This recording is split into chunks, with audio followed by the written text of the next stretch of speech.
هغه دروغ نو چې مونږ کوم رښتیا دي نو هغه رښتیا وایي. د کیمیو په وی سي چې څنګه داخله کړې دا آوټ اف میرټ هغه ریکارډ موجود دی. پکار دی چې چانسلر صاحب ایچ ای ډي سیکرټري منسټر د هغې معلوماتو کې د هغې دوم انکوایري وکړي چې هغه داخله څنګه شوې ده. دا د جنا کالج سره د دښمني د هغې وخت نه شروع شوې ده چې کله د دې لور ته ایډمیشن نه و میلاو شوی په جنا کالج کې. دی چې د یونیورسټۍ وایس چانسلر نه و، دی په پنجاب یونیورسټۍ په کیمپ کې هلته اسوسییټ پروفیسر و که اسسټنټ و. د خو دا هم پته نه لګي، ما ته خو نن پورې دا پته ونه لګېده که یاسین صاحب او قاضي صاحب ته پته وي. جمیل خو لرې دی، هغه راته ښکاري نه. اقبال صاحب مې ولید، اقبال صاحب ته هم پته وي چې دی اسسټنټ پروفیسر دی، اسوسییټ دی او که پروفیسر دی، ما ته لا د ډیزګنیشن پته نشته دی. او دا راته پته ده ځان ته وایي 22 ګریډ. نو 22 ګریډ ما ته پته نشته چې هله کم میریټوریس پروفیسر خو لا دی نه. هغه ما ته پته ده چې میریټوریس خو لا نه دی. پروفیسر کله لیکي زه پروفیسر یم، کله لیکي زه اسوسییټ پروفیسر یم. سلیکشن بورډ یې شوی دی که سلیکشن بورډ یې نه دی شوی، هېڅ په دغې نه یم پوهې. دلته مخکې د ما نه یو کس خبرې وکړې چې یاره کلاس دا اخیستی، نو کلاس خو د چېرته نه دی اخیستی. لیبارټري ټول عمر چلولې ده، نو لیبارټرۍ کې خو کلاس نه وي. نو ځکه خو ده ته پته نشته چې د استاز مسایل څه دي، د امپلایز مسایل څه دي. په جنا کالج کې دی وخت کې 1100 سټوډنټان دي، 1100. بیا خبرې کوي دلته گورنر صاحب هم وایي ستاسو کوالټي ښه نه ده، وایس چانسلر صاحب هم وایي چې کوالټي ښه نه ده. او استادان څومره دي زموږ ټیچرانې صاحبانې څومره دي؟ ما په خیال 42 یا 43 پرمننٹ فیکلټي ده. دا 42 43 دا و 65 65 پکارو دلته سټرنګ.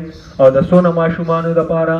هغه د 300 ماشومانو دپاره چې په هغې کې 200 220 یا 200 سیټونه د اف ایس یو او د 120 سیټونه چې به دا د اف ای به و دی دپاره. او بی ای به دلته کېدو، نو هغه چې کوم 100 یا 100 سیټونه به دا تقریبا د 400 سټوډنټانو دپاره دا 6 یا 15 فیکلټي ممبرز وو. اوس څومره دي؟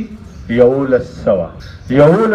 خو ما په خیال هغه فیسیلیټي په کلاسروم کې ما ته میډمانې ناستې، ما په کلاس کې راځي که نه راځي ما ته خو دا پته نشته چې دا 15 ځکه چې په سیلف سپورټ کې وایي 14 دي که 14 سیکشن دي.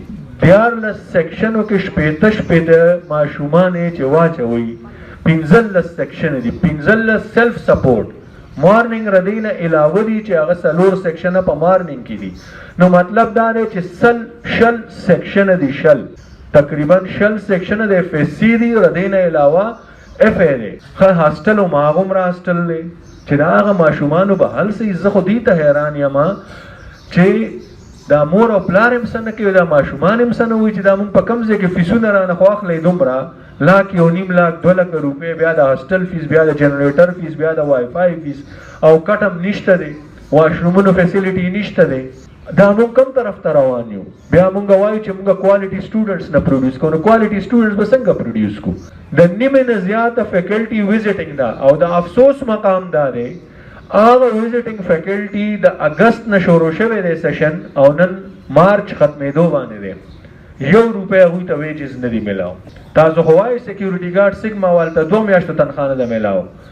دغه وزټینګ فیکلټي سلوټ پکار دی، پکار دی چې هغه هم زموږ سره دلته ناست وی نن چې یاره مونږ دلته تقریبا 400 وزټینګ فیکلټي ده. زما خپل ډپارټمنټ کې چې کوم 8 وزټینګ فیکلټي ده هغوی ته هم ویجز نه دي میلاو. د سپتمبر نه هغوی هم ټیچینګ کوي.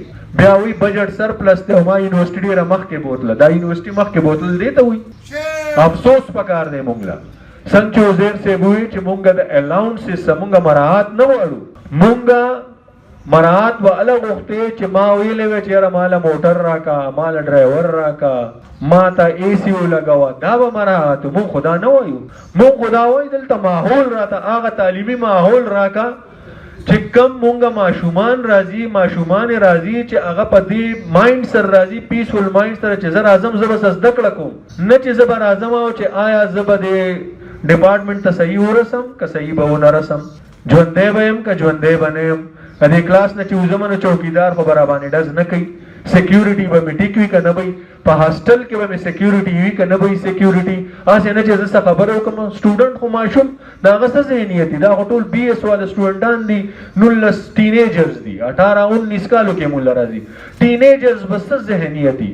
اخو ماشومان دي اخو صدونه پخته ذهن والے خلک نه دي نو مونږه راوتی د دې لپاره دی زله دې لپاره نه راوتی چې زمونږه تنخواه کم او تنخواه زیاته ده شکر الحمدلله چې څومره دا پاغي باندې زمونږ گزار ده مونږ په خپويږو په دې دغه باندې په خپل حساب باندې خو ظلم نشو نور برداشت کوله وای ک دیوال ته مې ولګې کنه دیوال ته استعمال سوک راکې او زه دیوال سره ولګم اخر کې خو بزم سوک درکو او ستا یو سوک ته دلته دادی اته نه سو سکونه تیار کا ځان تیار کا دې سکونه تا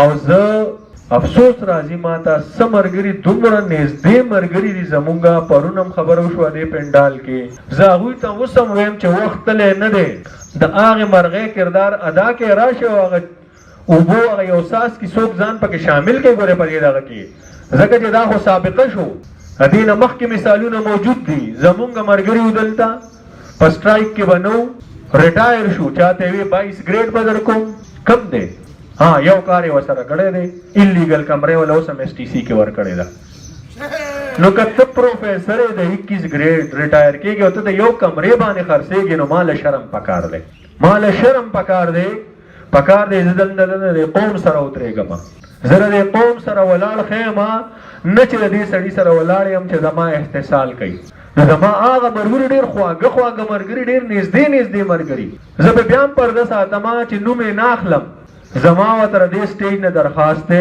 ریکویسټ دی چې راشه دلته کښېنه زما سره اختلاف وکړه دلته کښېنه ما ته په جای ووایه چې ته غلط یې ته په غلطه راوتی خو ما ته پته ده چې هغوی وایي چې کار خو بوشي دا ایډمنسټریشن والم ټول ته ښه تنګ دي قسم په خدای که زه درته دروغ وایم دومره تې تنګ دي دومره زمونږ نه زیات تې تنګ دي ځکه چې مونږ خو شکر الحمدلله بېعزتي هم نشي کولی او دوی خو روزانه بېعزتي روزانه پې پوزې نیسي او پوزې پې راکاږي خو دوی خو شرمېږي نه د یرې نه ودرېدی نشي د یرې نه یلکانو تاسو راشئ دلته ودرېږئ قسم په خدای دا درېیم ځل دی که نه زموږ د احتجاج یوه نیم میاشت دی ما خو مخکې ویلي داسې دی لکه د پي ایس ایل ټورنمنټ هر کال مونږ دلته احتجاج کوو هر کال مونږ دلته احتجاج کوو چا سره یې څه وکړه عبدالمالک هغه دی ناست دی امداد ناست دی زه ولاړ یم که صدر یم او که صدر نه یم د امتیاز خو ټول عمر صدر یم څو پورې چې ریټایر شوی نه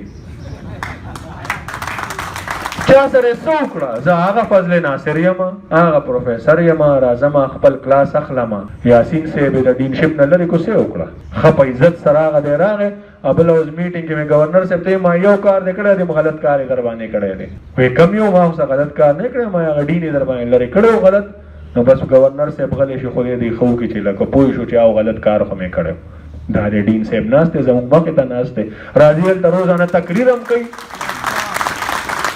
روزانه تقریر هم کوي چا ورته څه ووایي تاسو یې څومره عزت کوئ چې دلته راپاسې او تقریر ته راپاسې څومره عزت یې کوئ دا چې راکوشي زموږ وایي چانسلر او زیر صاحب ووایي که نه چې دا کرسۍ ډېره درنه ده دی چې کله وایي چانسلر لومبۍ ورځ باندې راغی ما یو ملګری دی دلته هغه ما ته میسیج وکړو چې یاره ویم بیا نو مجبوري ده د دیر خو دی مجبوري خو مې ده ما ته وایي چې کلیوال هم ویسي شو او دا یې نمبر دی مبارکباد ورته ولیږه ما ورته مبارکباد ولیږه او په هغه ورځ زه کلي کې جنازه کوم چې جنازې نه راشم نو پیر په ورځ به دفتر ته هم درشم هغه ورځ کې زه صدر خیر ما کابینټ را روان کو او ګلدسته هم ولم واخېسته او کیک هم ولم غالبا اخېسته موږ وایي چې زه نوی ویسي راغی آصف صاحب عابد صاحب پرو ویسي او هغه لرې شو هغه مونږ په سټرایک وکړه ستاسو یاد وي مونږ هغه هر څه نه بایکاټ کړی و ایډمیشنز نه کول مونږ د ایم فل پي ایچ ډي اکیډمیک میټینګ له به نه تلو هېڅ اکټیویټي نه وه نو چې ده سره زه کېناستم نو ما ورته یاره جي تاسو نوی چارج واخېستو نو مونږ به دا خپل بایکاټ چې دی دا ختم کړو ځکه چې تاسو خو په دې کې ګناه نشته تاسو نه مخکې د عابد صاحب ګناه ده نو مونږ ایز ا ګوډ جسچر تا ته دا هړتال ختمو چې زه رالم نو ما نه چا تپوس وکړو یو مشر یاره وي سر د ملاقات وشو ما یې بالکل وشو وایي ستا څه ابزرویشن او ریډینګ دې څه نو ما ورته په انګریزۍ کې وایي د چیر از ټو بګ فار هیم